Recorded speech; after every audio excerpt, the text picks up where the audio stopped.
Oh, gosh. All right. Katie made his second Suns debut last night. And since coming back, LeBron has led the Lakers to a split versus Patrick Beverley. Stop it. Both now have the opportunity to catch heat in the final 2 weeks of the season. Which team needed their star back more? Oh,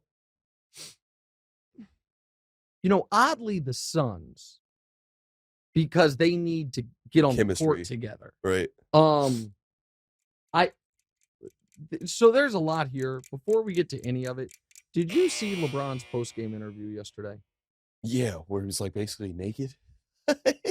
Yes. So, okay.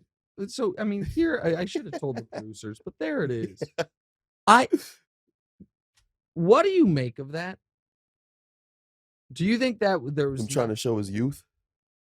See, I think you nailed it. I don't think that was an accident. LeBron is doing this interview in an undersized towel. Right. Thigh hanging out. I still got it, man. And I really think that's what it is. I'm the oldest guy in the league that still plays. And I just want to remind everybody, because he does weird things sometimes. Because the books, when the playoffs started in the bubble, he intentionally didn't, again, this is speculation, but I know I'm right. He let all the gray in his beard come in as much as I've ever seen it, didn't cut it. And I think it was a psychological thing. Yeah. It was okay, all you guys are tired. The bubble's been tough, blah, blah, blah. I am reminding you I'm an old man and I'm going to crush you. Yeah. And now I think he's going the other way. It's I missed a month. I'm 38. I'm in year 20. And I'm going to do this interview basically in the nude. Yeah. And make it newsworthy. Right. To where it goes places to remind everybody. Because that was not an accident. Jordan famously would never do interviews until he was clothed. Well, but dressed, the suit, right, earrings in, everything. And a lot of guys do that. LeBron, I've seen him do these things shirtless. Right. I've never seen him like that. Yeah. That was noteworthy to me. I don't think I've seen any player like that in the post. I haven't seen too many post-game interviews, but it hit your radar, right? Yeah, what is going on here? All right. So on Durant gave an interview with the Shams, said he doesn't care about his legacy anymore. Everyone's just going to discredit him no matter what. All this stuff. I don't know that I fully believe him, but set that aside. Here's what I do know. I will vociferously defend Kevin Durant if they win this title and anyone tries to discredit. This Suns team was drawing dead to win the championship.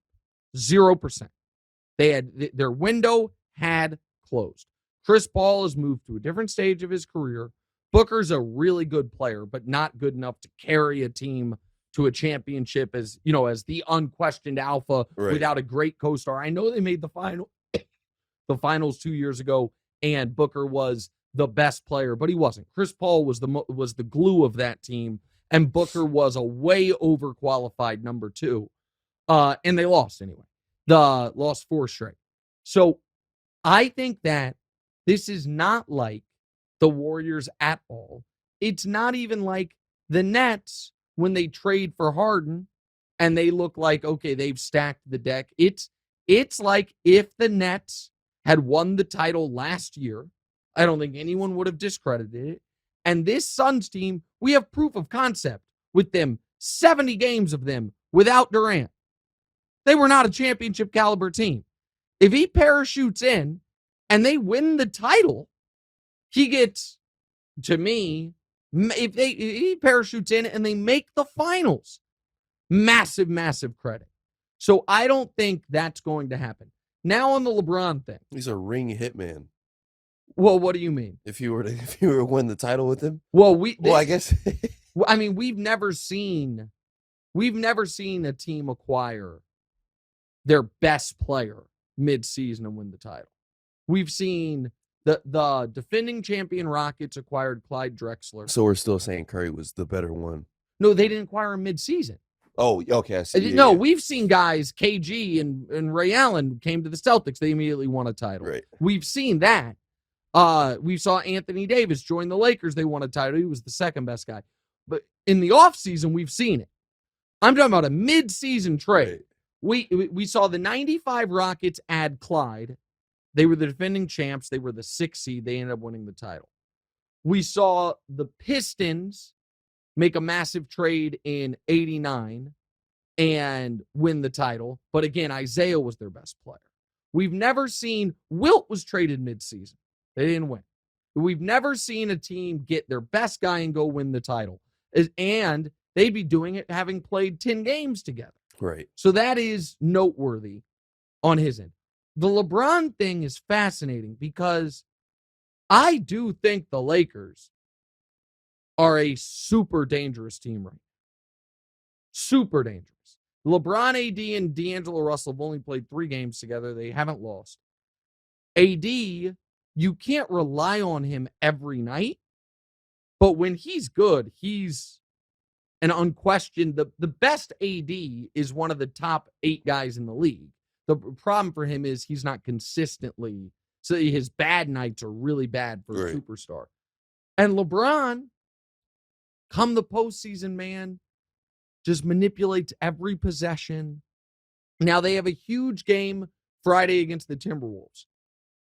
And right now the Lakers are the 8th seed. They're 38-38. The Timberwolves are 39-38. You win that game against the Timberwolves, you move up to the 7 line. The Golden State has 37 losses. You have the tiebreaker with them. The Clippers have 36 losses. You do not have the tiebreaker with them, but you do get to play them again. Could the Lakers move up out of the play-in? Possibly. Do I think it's actually incumbent upon them to do that? I do in this regard. The team I would least want to play in round 1, there's no way for them to play Phoenix in round 1 because Phoenix is right now, Phoenix can't move up. They're the 4. They could drop to the 5, but Phoenix can't move up to the 3. And the Lakers are not going to be able to move up to the 5. Right. So you know what I mean? The Lakers are going to be 6, 7, 8 at best.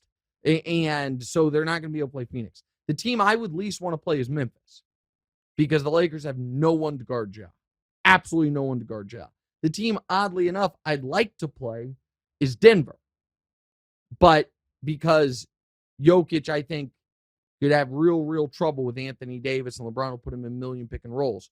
But the only way to play Denver is if you're in the play-in and lose your first play-in game and then win your second one. That's how you get the 8 seed. Yeah. Or I guess the other way to play Denver would be to be in the play-in as the 9 or the 10 and then win both your play-in games. I don't think that's likely. I think right now, if I were ranking Western Conference contenders, I would go Memphis 1, Lakers 2, Suns 3. I worry about Chris Paul's health and I worry about their continuity. That's how I would have it ranked.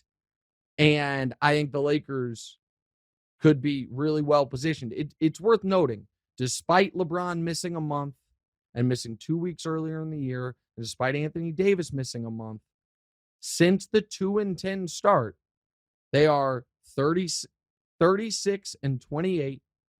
They have had one of the 3 best defenses in the league since the trade deadline and arrested LeBron with that month off. If he doesn't re-injure that foot, is a dangerous team.